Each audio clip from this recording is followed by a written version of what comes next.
Hello everyone. There's someone I'd like you to meet.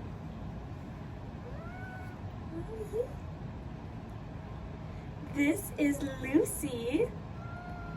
Lucy, short for Lucifer. She doesn't like me holding her. She's gonna go away now.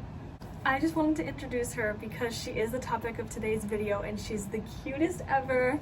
We have a dorm cat. Lucy belongs to my roommate. Lucy has a lot of backstory.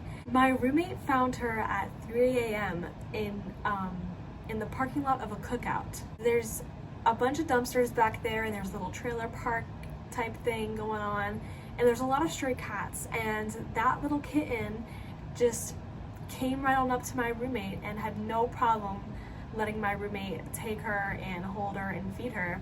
So my roommate took her home. So I woke up at 4 in the morning to a cat in my dorm. And you know what? I didn't complain. I am slightly allergic to cats, but we have 2 air purifiers going at all times. We have this window open a lot, and she is a girl cat. She's not really into like being up close and personal, so she hasn't really been an issue with fur getting into my eyes. And when she's on my bed, she's usually at the foot of my bed, so she's not on my pillow or anything. And it's not a severe allergy either. It's just enough to the point where I'm uncomfortable. But I've honestly gotten used to it since we got her. She's been here for at least 6 weeks by now. After my roommate brought her home, we originally thought that she was a boy, so his name was Milo for the first 2 weeks that we had him. And then my roommate went home for the weekend and took Milo to the vet, and the vet was like, something's missing. So it turns out that Milo actually was a girl, and we had a really hard time naming her. We went through a bunch of different names. After we found out that she was a girl, she didn't have a name for a couple days. I can't remember the first name that we settled on, but that got changed to Nyx, N-Y-X, like the Greek goddess of the night. And we didn't really like it, especially my roommate. And it's technically my roommate's cat, and that was my idea. So I was like, listen, if you don't like it for your cat, then it's not your name. So then we moved to the name Bunny, because that's my roommate's nickname for her, and we thought it would be funny to name a cat Bunny. But we just didn't really feel like it fit, and we had a really hard time calling her that as her name, especially saying to other people, yeah, like this is Bunny, like it just didn't feel right. So then we named her Spicy because it's a really good explanation of her personality, and because that's another one of her nicknames. And she didn't have a name for a couple days again, because we didn't really feel like that was her name. The cat was staying at my roommate's house for a few days, and my roommate's mom started calling her Lucy, which ended up being short for Lucifer, and we decided that was a great name for her. So the cat is now officially named Lucy on all documents and everything. We tell everyone it's short for Lucifer. Lucifer's not on any documents, but her name is Lucy, which I find really, really interesting because my sister's name is Lucy. And in my phone, her contact name is Lucifer. I love her very much though. Lucy officially got her name last weekend, so it's been a long journey with the name, but we're calling her Lucy and we're comfortable with that. Her main nickname is Demon Kitty. I feel like that one's pretty self-explanatory. Another nickname for her is Twinkle Toes that my roommate gave her because I don't know why. I think she just likes calling her that. So to keep a cat in a dorm, it has to be an emotional support animal or some sort of service animal. That goes for any pet that isn't a fish. We found out that my roommate actually does qualify to have a service animal. She has a few different medical conditions and a lot of other medical accommodations, which is why she has her car. Because of that, she was able to get a cat. However, she had to jump through a lot of hoops. For my school, you have to have a written letter by a doctor stating that you need a emotional support or service animal. My roommate got a letter from a physician instead of a mental health professional, and what the school really needs is a mental health professional to write this letter. So she had to repeat the process all over again, and it took about a month to get Kitty approved. But we did finally get Kitty approved. I believe it was last Friday. We finally got Kitty approved. So Kitty is officially my roommate's emotional support animal. I know there's probably some of you out there thinking like, that's bullshit, she's not an actual emotional support animal.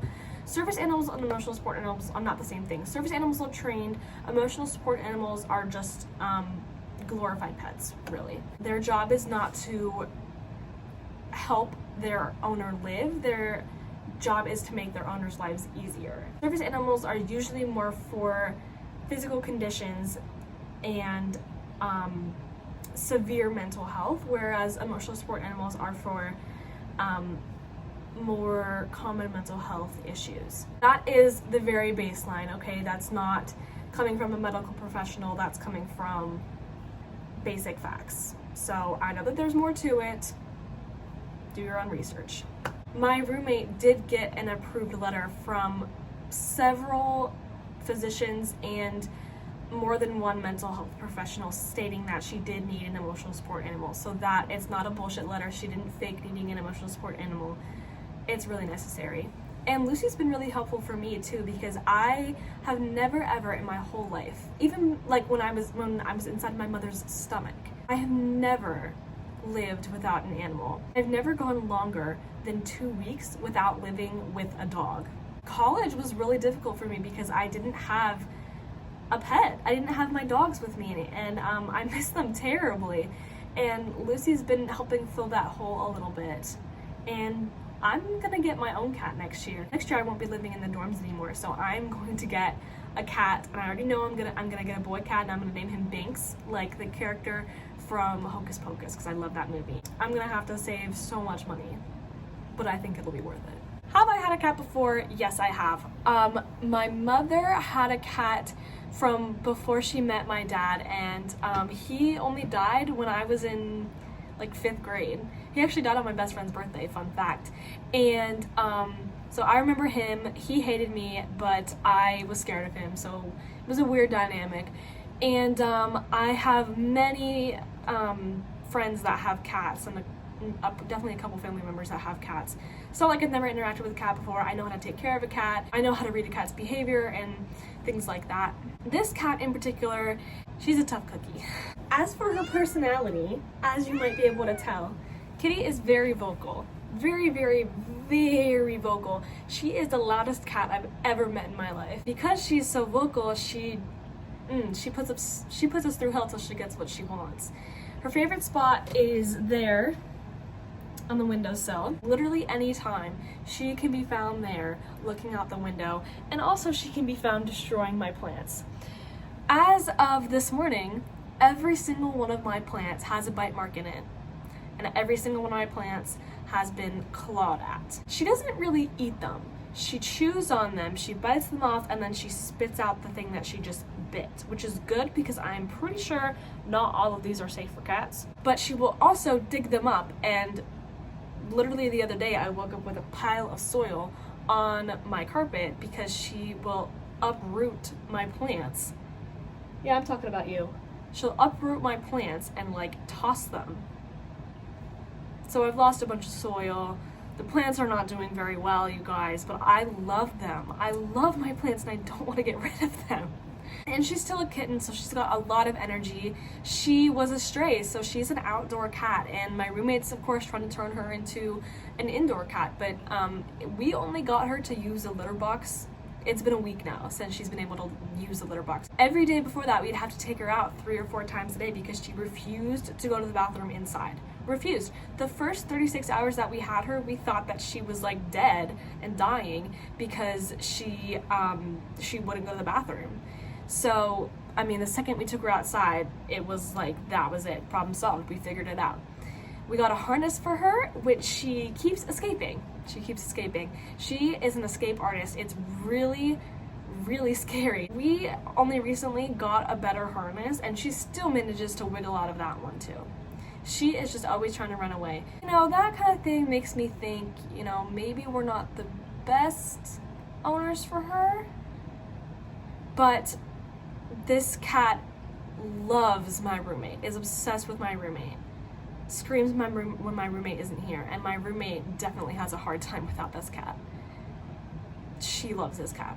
And I love this cat. I'm not gonna let anything happen to this cat. I cried when we thought we'd have to give it away. The cat is not a fan of me, which is a bit unfortunate. I'm not really sure why.